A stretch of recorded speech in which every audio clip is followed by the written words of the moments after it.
Welcome to the Overflow Mindset Group. Hopefully you experience an overflow in your life. Wish you a happy new year. As we move from 2022 into 2023, just want to go through and do a quick market recap. Take a look at what's going on in the markets and what we can expect for next year. So, as we look at the SPY, this is SPY ETF. Many people trade this and as well as the TQQ. But looking at this right now, we've had a counter trend line break here. So we got a break that's been breaking down. We expect that to fall a little bit further into the balance support level here for this head and shoulders pattern that we see here, as well as this would be a Fibonacci level as well. But it's going to bounce down into this level and then push up is what the expectation is. So we'll watch for that to happen throughout January. It sort of go down and then go back up. And then hopefully the market will continue to turn around. So kind of watching that for now. Let's flip over to stocks. And let's just take a look at our stocks. Let's look at AMC. So AMC has been continuing to break down. Still trading below that 50-day moving average. Underwater still. Has dropped below this daily key zone here. So we'll have to see how low that's actually going to end up going. SOFI, same thing. We found quite a bit of support in this area here, around, I guess, $5. It has been dipping down a bit here, closer to the $4 level. But as we mentioned before, the lower this dips down, the more opportunity that presents itself, in terms of if it were to get back to the highs of previous highs that they had, you'd be looking at 300%, 500%, or 1100% gains, depending on what happens right here. But definitely something to think about regarding the price right now. Definitely deep discount. Meta. So Meta, we were looking for the gap to fill. We expected this gap to fill here. It did fill. Price came back and filled in that gap. Now the bigger gap up here is the other one that needs to be filled in. So ultimately, you buying down here, looking at either 150%, 200, 300% gains, depending on where the price, what price you can get in at. But overall, looking pretty good. Square definitely showing some support here at this level. So let's just sort of mark that level there. Roughly, I guess about here. Showing some support right there for Square. So we'll have to see if that consolidation continues and if it starts to trade above the 50-day moving average or above the 200-day moving average. Again, to get back to the previous highs, it would be 360% gain. DraftKings. So DraftKings sitting here on a support level. It still is below the 50-day moving average, below the 200-day moving average. So, that's a really weak sign overall. But we are showing some support right here around the $10, $11 level here. So we'll see if that support continues to hold or not. It looks like it is time for that to move up based on the RSI reading. We expect some movement to the upside right in the beginning of the year. Let's see, Roblox. Let's go into Roblox. So Roblox has been dropping down through these daily key levels, coming back, testing the level, then dropping down, headed down to this daily key level.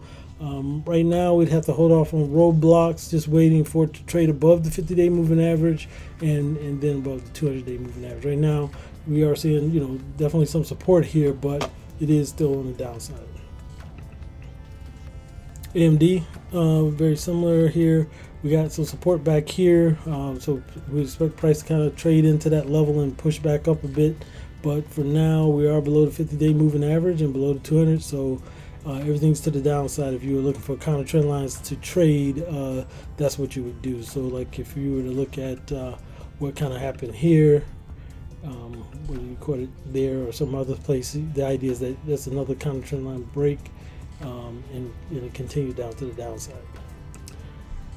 Amazon. So Amazon, same thing, hitting a daily level here. It did pass through that level. See if it will pull back and get above that level again. But we have had a sustained move to the downside below the 50-day moving average. So definitely downside movement with that kind of movement. Like here, we never broke above the counter trend line to the upside, until we were underwater again. So if we were to look at counter trend line breaks that would have occurred to the downside because we were below a certain level, those are the kind of trend line breaks we kind of see to the downside. So we're still waiting for that to trade to the upside again. NEO definitely trading to the downside. Not really showing much signs of movement above the 50 in recent times, but we may have some support, or we would be looking for support around the $9 level. APE. So won't really talk about that. APE, AMZN APE being the preferred equity shares. Not expecting much there. Netflix. So Netflix, we talked about Netflix filling these gaps. So we expected a gap fill here, and we expect a gap fill up here eventually. Right now, this is pretty much following this line that was drawn. This is just to give some idea which direction we expect price to go, but it did fill this gap, so that is good. And it's been trading above the 50-day moving average, and now it's sort of playing with this 200-day moving average. So we'll have to watch and see what happens, but ultimately, over time, we'd expect it to fill this gap up here and just continue up.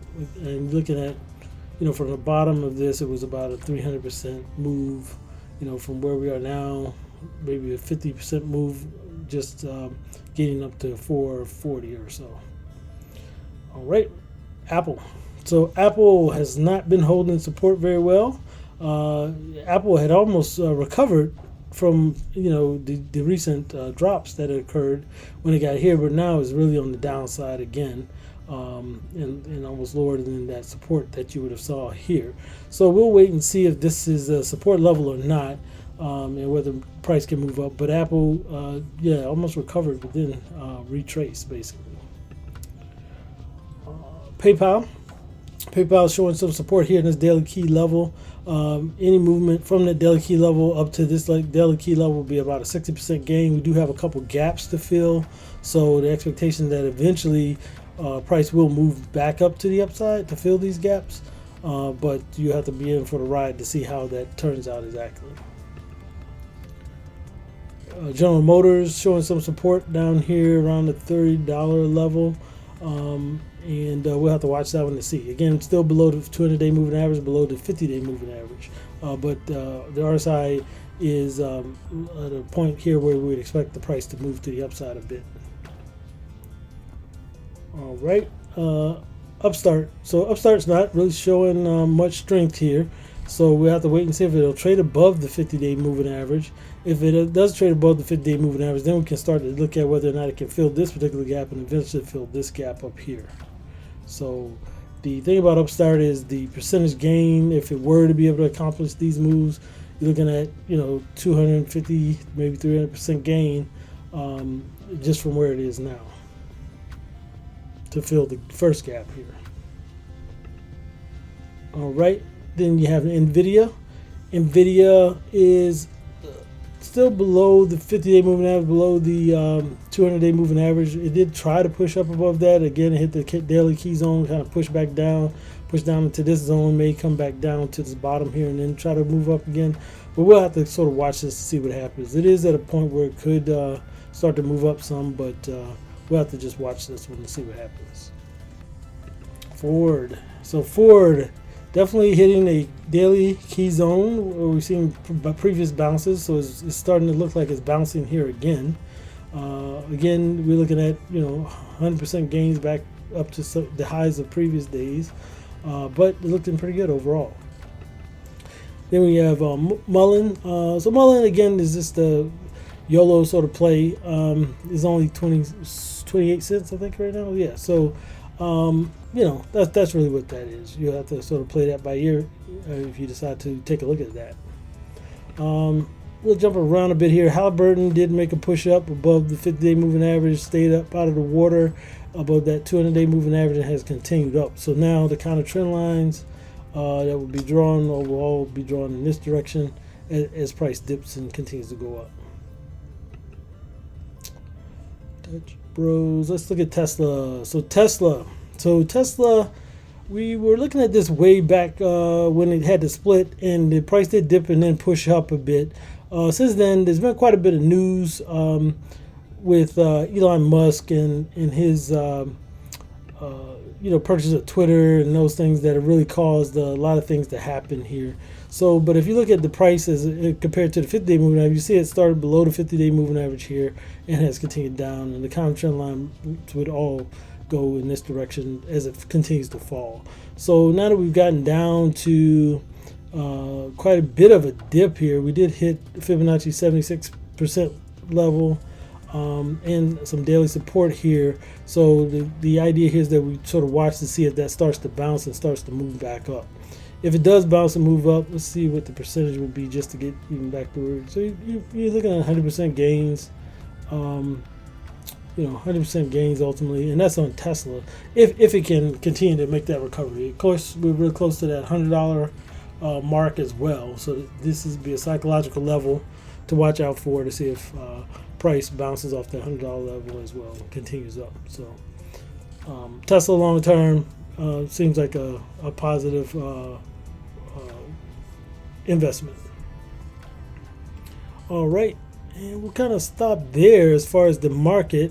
We will look at just Ally, I guess. Ally Bank still hasn't made that full turn above the 50-day moving average. We need more price action above the 50-day moving average to really call where that's going to go. Let's see where we are now. To get back to all-time highs here would be 121%.